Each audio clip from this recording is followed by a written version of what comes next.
Boiler alert. It's an Ohio law that some say when followed wastes money and costs businesses.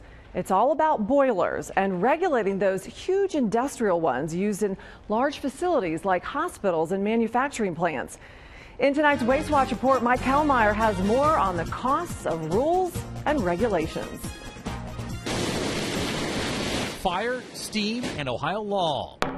These big boilers, the ones over 30 horsepower, must have a licensed steam engineer or a licensed operator in attendance 24/7. State Representative Kristina Roegner says it's a silly waste of money. A company will buy a $25,000 boiler and end up spending $60,000 a year in labor. Versus having their trained maintenance staff do the same job. Rick Nickerson with Energy Control says the current law is inefficient and kind of a joke. Anything under 30 horsepower does not require that full-time operator. Instead of burning money, businesses just go smaller. So instead of buying one big boiler that requires a boiler operator, we have customers that will put in 6, 8, 10, 12 boilers. Those that are just under that 30 horsepower requirement. In the industry, we call it an Ohio Special boiler. An Ohio Special, made specially because of Ohio law. A boiler 360 square feet and bigger needs an operator. An Ohio Special, 358 square feet. They're made by a number of companies, all of them just small enough.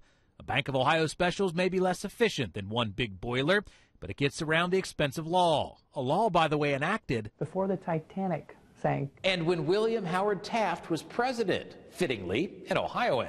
Ohio is one of only 8 states with the law and the only one with that 30 horsepower limit. Why? I have not figured that out exactly yet. So Roegner introduced House Bill 12 to change it. Others disagree, like the Operators Union. Scott Hammond, president of Boilermakers Local 105 in Ohio, says the language in HB 12 disregards training and safety. Non-licensed individuals would be a risky proposition. Meanwhile, with the law in place, Ohio Specials are flying off the shelves. 2 Columbus hospitals just replaced their big boilers with Ohio Specials, Grant Hospital and Doctors West.